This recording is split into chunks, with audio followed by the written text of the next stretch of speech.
我是赵少康，欢迎你来到 TVBS 少康战情室。这我们现场特别来宾，吴峥发言人、吴怡萱发言人、尹乃菁小姐、林佩祥委员、钟佩君议员。川普预告要举行全国演说，为什么？因为离期中选举只剩下4个月了然后呢，强调美国重返强盛跟安全，因为这是期中选举对这个川普的共和党非常危险，被预估呢至少会掉1院众议院。甚至呢，倒霉的话呢，或是选不好的话，会掉2个院，参众院都有掉下来，都不过半了那川普说，如果参众院都不过半，他可能被弹劾所以他也很紧张。那川普拉高期待值，说这次的选举要注意选举安全，要注意伊朗的战争然后呢，他说他有重大证据，这次的选举重点是骂中国，说中国大陆呢，2020年的大选的时候呢，窃取美国选民资料。窃取了多少呢？2.2亿份美国的选民档案。美国一共才3亿人口3亿人口。他说2.2亿份，当然有时候跟1人2份了、3份了，不一定说2.2亿人了但是就是这个老共窃他的资料，所以让2020年的时候，川普连任没有成功失败了所以呢，他没有重大证据干什么？他说因为呢，深层政府的里面的人呢，有人。跟这个要淡化，明明知道老共窃取资料淡化那这会不会影响到习近平9月20号到美国访问现在川普看起来呢不惜跟中国翻脸，也要说中国当时呢干扰这个害帮助民主党害共和党选输那川普事先就告诉说，我有重要信息要发表，你们这些几大电视网呢都要直播我的节目，总统发表重要演说直播，但现在离选举很近了，那直播干嘛呢？你是想要影响选举吗？所以美国有3大电视ABC、CBS、NBC，ABC 跟这个 NBC 通通拒绝不直播，CNN 也不直播，不过 CNN 因为是有线的，那 ABC、NBC、CBS 是用无线的是用等于公共资源，所以川普很气。川普说他们的执照应该被撤销，他们呢无偿使用、免费使用我们价值好几10亿美元的公共广播电波。根本没付半毛钱就是说呢，用我们的电波不播总统的讲话，但这些电视台想说播你的讲话，那不是帮你助选宣传吗？所以不肯。而且呢，民主党也有议员、国会议员说不可以直播直播的话呢，就是帮共和党造势。那所以这个黄金时段的演说，各大电视台呢要不要转播是两难的，是陷入两难的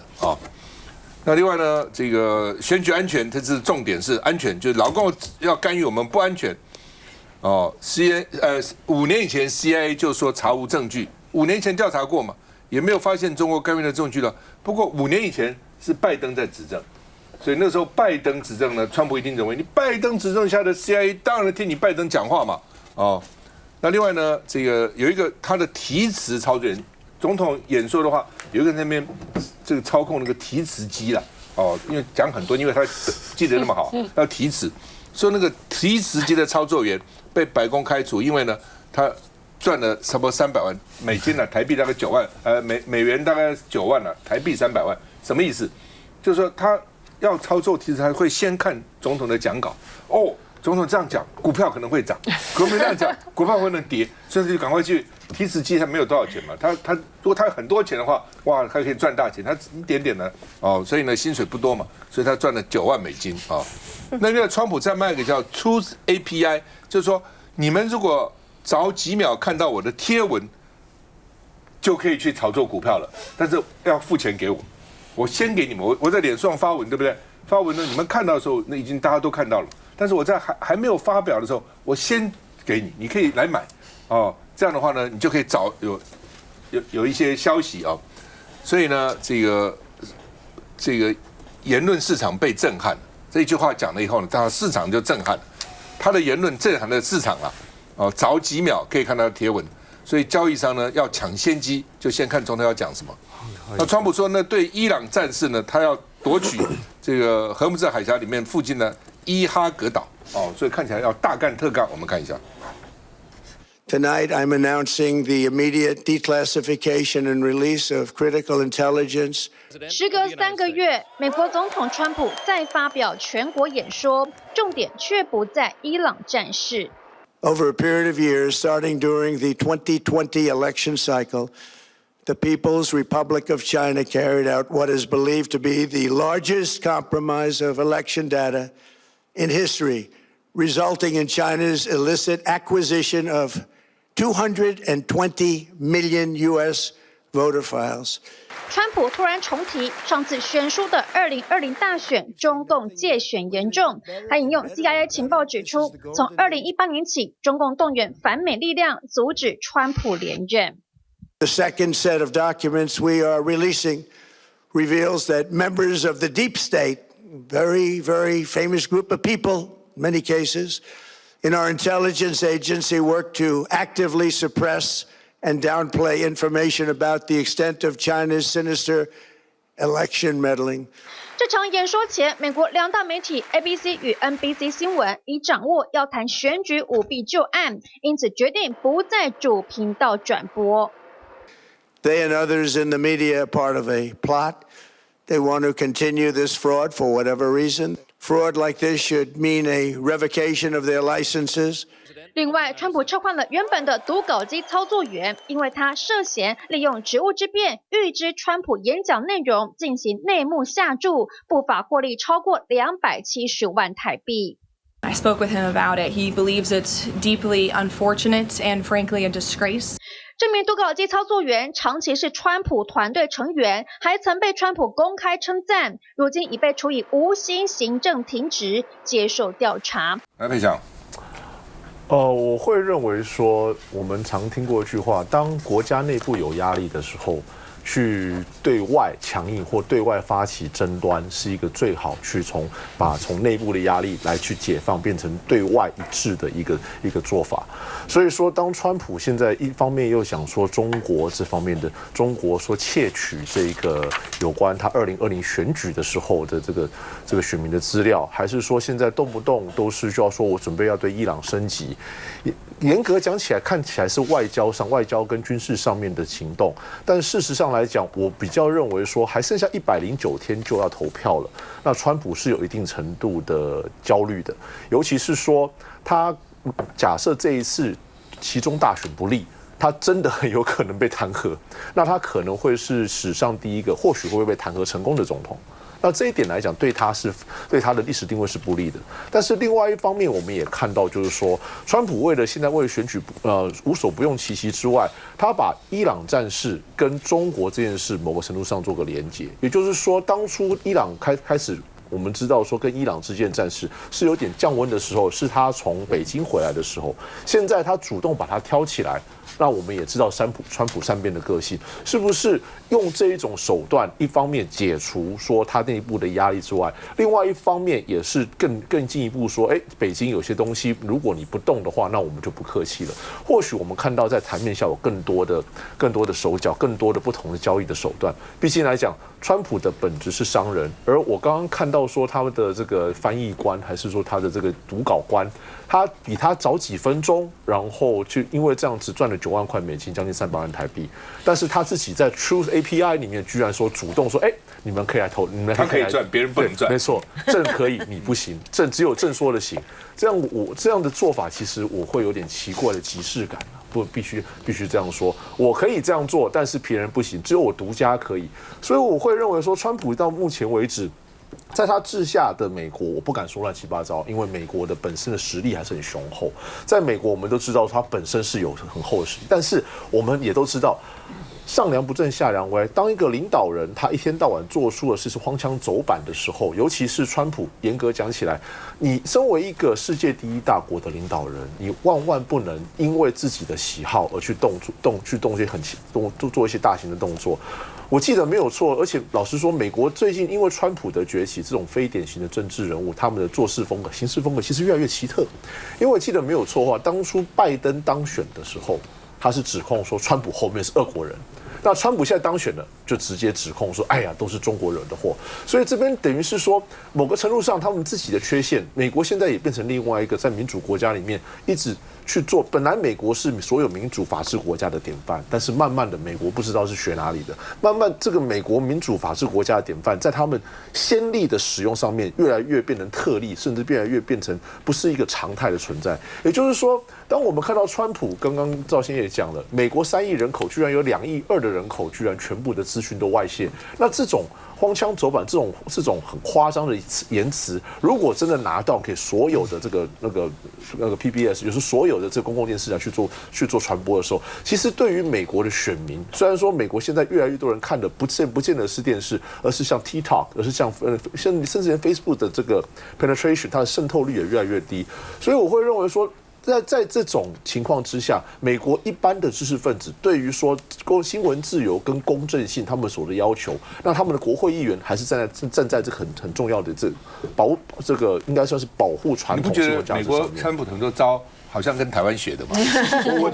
我不好意思讲那句话，世界怎么跟得上台湾？可是这句话不好讲，我觉得很多招台湾角在用了。我觉得不应该这样去做才对。我想这一场这个演说，虽然形式上面是一个全国性演说，但是其实本质上就是他的2次任期的一个风格上的宣示，而且他很刻意的把3件事情扣在一起去做：选举安全、中国大陆还有伊朗这3个议题放在同一场演说当中。那我认为这不是偶然了，这是他刻意把美国的内政跟外交安全整合成一套完整的叙事。那这个美国之所以需要再次伟大，是因为对外有中国有伊朗这些敌对势力，那内部呢，他挑战说我们这个选举制度还有现在的媒体生态被侵蚀，所以这个演说很显然不是只讲给美国人听，他也讲给所有关注这个美国发展的这些盟邦。那很有意思的是，他特别又在提到往事重提6年前这个大选的时候，他认为中国大陆窃取了选民的资料。当然，这样的说法在美国境内引起很大的轩然大波，因为目前公开的证据里面并没有足以这个证明中国大陆试图改变2020年这个美国大选结果的证据。CIA 也曾经公开的这样说过嘛。那但是近年的美国的公开的一些文件上面都可以看出，美国就是把中国大陆视为最主要的这个战略竞争者。所以不管是美国的国防部、FBI 或者国土安全部这些重要的这个单位，都会提出中国大陆在科技，然后在校园、社群媒体、骇客攻击都持续扩大对美国的攻击跟影响力。所以我同意这个配长委员说，其实川普某种程度就是把这种在美国境内长期存在的内部焦虑扣上自己对2020年选举结果的不满，然后把2者合而为一，变成他的一套政治论述，所以就真的我们会有一种似曾相识的既视感哦。那他把选举安全放在演说的重要位置，其实也反映了这个民主国家这几年面对的一些新的挑战。因为过去大家谈的是实体投票的这个舞弊，可是更多的是资讯战，还有声位技术。刚刚我们举这个例子其实非常有趣，如果光是一个这个读稿机的操作员都可以透过提前看到讲稿去这个下注获利，那么川普接下来想要推出的这个贴文付费制，会重大的改变了整个，不要说美国，我认为全球的这个生态都会被影响。你想想看，他的发文是可以影响这种加密货币啦、股市啦、政坛这个布局的波动的。如果花了钱就可以提早看到这个川普的贴文，看到这些足以撼动全球的讯息的话，那个影响是非常可怕的。所以这个也会让大家思考说，这个美国媒体当然现在这个公信力某种程度也在下降了，但民主社会不能只有这个新闻自由，也需要公信力。可是如果媒体被认为只在为特定的这个政党服务，会更容易走向对立了。那我觉得川普在这场演说当中，就是很成功的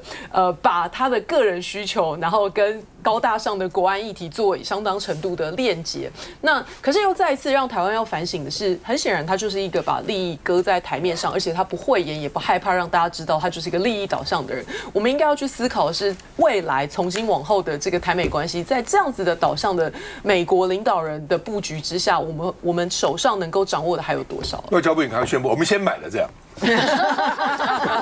觉得早就付费订阅。现在不知道大陆，我就好奇北京会怎么反应。北京可能有3种反应。第一种否认，我们哪有偷他的东西？没有啊，对不对？但这样就得罪川普了。川普说我当时选输就是因为你们窃取的资料。第一种他否认。第二种呢，习近平说我不去了，9月2号我不去美国了。不是。第二种，第3种呢，大陆装傻，北京假如没有听到，根本不理。随便你川普怎么讲，我反正就是不回应。接下来再回来。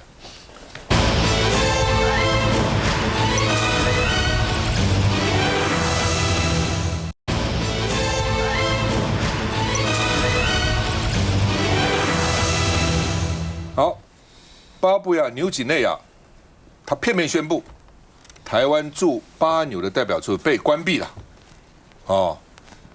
那照理讲，这种关闭应该两方面同时宣布嘛。但是他驻台的办事处其实几年以前就关闭了，我想可能没钱啊，或者因为要维持个代表处还要花不少钱嘛。啊，那他的外长重申一个中国的原则，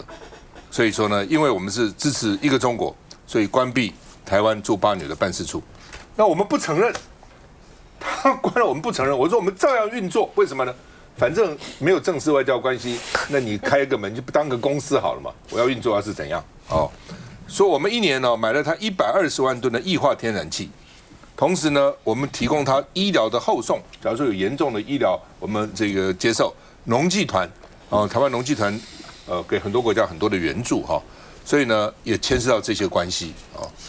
那另外呢，大陆外交部是我高度赞赏，太好了，太好了，早就该这样做了哦。所以呢，大陆的外交部赞美他啊。那另外呢，这个萧美琴是说呢，中国到处打压的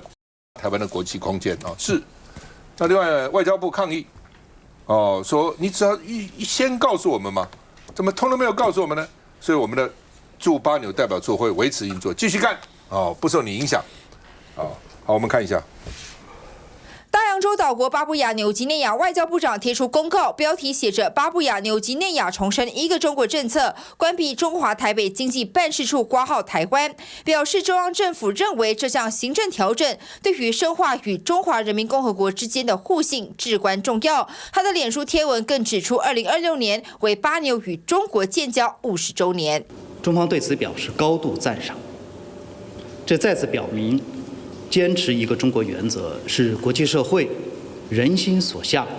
大势所趋。该项决定并未事先与我协商，外交部对此表达严正抗议，并将持续透过管道与巴纽政府交涉。我方不接受巴纽政府片面宣布的决定，我驻巴纽代表处也将持续维持正常运作。外交部说，已经和里面相近国家联系，以争取国际社会关注和支持，同时已经立即召开了应变会议。巴纽2023年就关闭在我国的办事处，当时我外交部说台湾在当地的住处不受影响，没想到时隔3年，巴纽逼迫我国撤离已经设立36年的办事处。他会希望透过这个方式去让其他国家，特别是美国跟澳洲知道中国在南太平洋的影响力。唯有透过控制这几个岛国，自然能够去封锁澳洲通往南海的道路。不过巴纽和澳洲近年来走得近，军事同盟防务条约1周前才生效。巴纽此时表态逼台湾撤离住处，更向北京书城，时间点耐人寻味。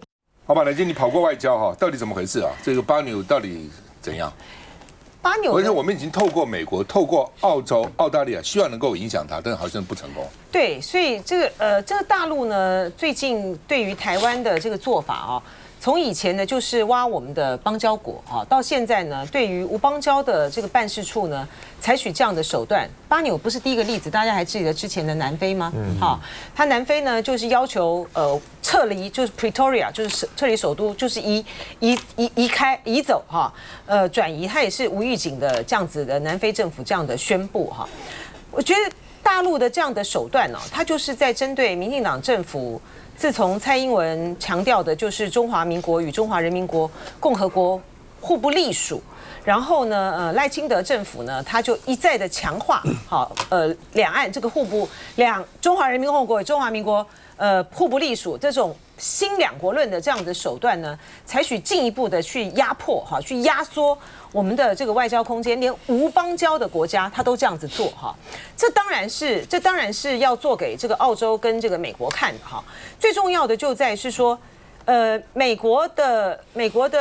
国务院的这个次长，还有这个他们在这个国会，然后国会议员呢关心到这个相关的这个状况的时候呢，他们虽然就一直强调，就说，我们是承认中华人民共和国没有错啊，美国哈，但是呢，我们的是一中政策，跟这个中国呢去强行要求这些其他国家的一个中国原则不一样哈，然后呢。国会议员呢强调就是说啊，台湾呢是一个很好的是个民主什么样国家啊，双方我们跟台湾有很好的关系。我觉得就是因为呢，民进党政府从蔡英文以来到现在，他塑造的这个中华人民共和国与中华民国互不隶属的这样子的一个，其实事实上是改变现状的一个这样的做法。因为美国默许，然后呢，美国呢，他们在不管是国务院的系统或是国会议员一再的强调，就是台湾跟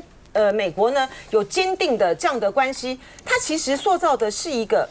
台湾跟美国是一个伪邦交、伪同盟的状态啊。我们事实上并没有邦交啊，我们也没有同盟关系啊。然后呢，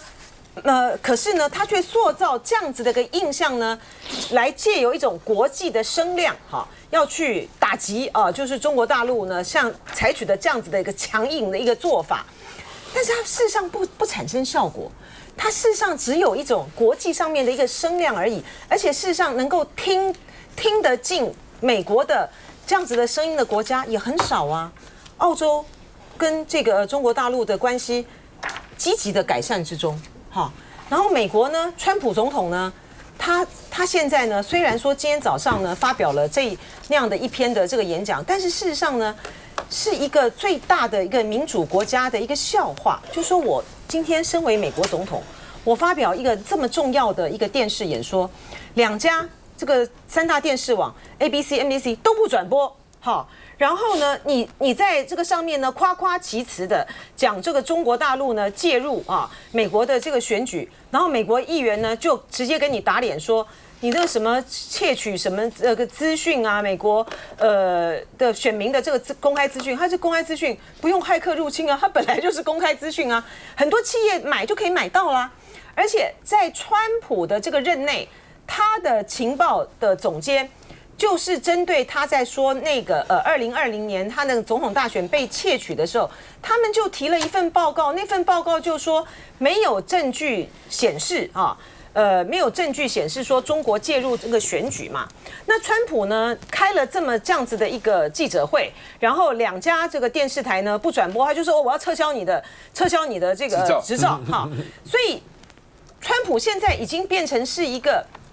他坐在一个全球最大的、最强大的民主国家的总统的位置上，可是他讲出来的话，不管他对于这伊朗的恫吓，或者是说他对于希望能够影响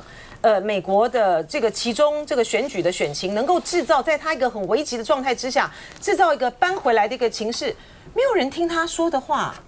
每一个人都在找川普的讲话的漏洞，对他的这些谈话这样子作秀呢嗤之以鼻。然后在巴纽的状况，对于我们来讲也是如此啊。今天呢，外交部呢讲说，我们不排除采取什么必要的手段。我觉得这是我们外交上面一个极大的困境，就在于是说我们有什么手段？你今天你是要去说扬言我们跟巴纽之间，我们就断了我们之间跟他的天然气的往来吗？这个是对我们有伤害的啊。所以说我们现在面对的这样子的一个外交的一个困境，归根结底真的还是在民进党政府你采取的这样子的一个新两国论的一个论述，它只会使得我们在外交的这个空间上面呢越来越受到打压，而找不到一个出路。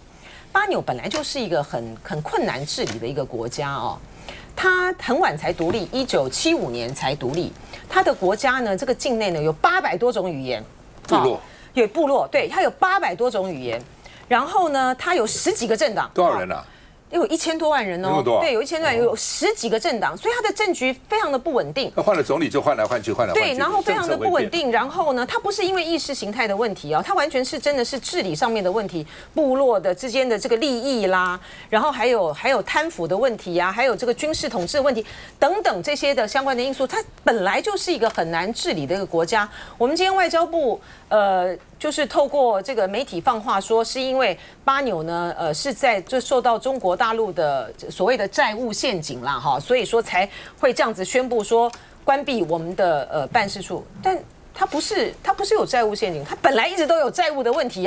就是你今天你美国或者是澳洲，那你今天要真的是说要帮他多少，要帮他多少，给他多少钱，然后要解决多少他们的问题，然后你这样子的解决的力道有足以说让他们来改弦更张，真的跟中华民国建交吗？那你美国不是很荒谬吗？你美国今天呢，在1979年的时候跟这个中华人民共和国建交，跟中华民国断交。那你现在呢？美国的这个实力呢，整个的往下走，哈，在这种情况之下，你到底捍卫得了谁？那你今天如果说要作为一个民主国家的表率，那你美国改弦更张不就是最直接的办法？美国跟我们复交算了，不可能了。你国际现实又做不到。基本上就是当你美国跟我们断交以后，那么多国家都跟我们断交了，跟中国大陆建交了。那你现在美国出来说哦，你要跟他维持关系，你说那你美国呢？好吧，刚刚讲说这个川普要这个3大电视网都转播他哦，我就想到蒋介石死的那一天，蒋介石我刚好在美国，那个时候美国把晚上哦，就是突然3大电视网最黄时段 Special Report。Generalissimo 枪开现死了，特别替蒋介石做的专辑，3大电视网同时做，那也没有人逼迫他们了，就看你这个人到底重不重要吧，你的内容重不重要吧？啊，你说川普现任总统叫3大电视网播，2大不播，CNN也不播，你自己丢不丢脸了？还要撤销人家执照哈？那刚刚谈到南非了哈，外交我真的蛮有感触，乃见谈到南非 Pretoria 这些事情，我当市议员的时候。台北市议员那多久以前了？那个时候呢，南非在全世界，因为它的这个白人政策、种族政策、种族隔离政策嘛，全世界没有几个国家承认他们，跟我们一样。对，所以南非那时候我们好好啊。我当市议员，因为跟着市长杨清荣到南非去访问，从机场到外交部到市政府都铺红地毯，这样对我们呢。啊，我们那时候也没几个邦交国，所以那个时候呢，哇，南非这样对我们好，我们简直。就南非感激的快哭了，因为我们还派代表团去，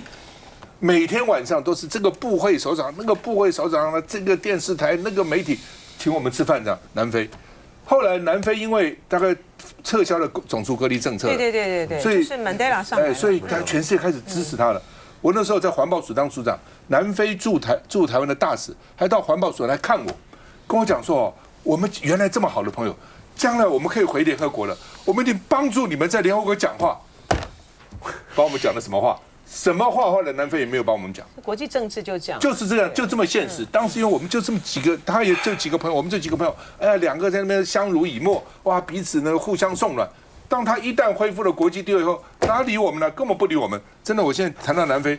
非常的感慨哈。好，我们休息再回来。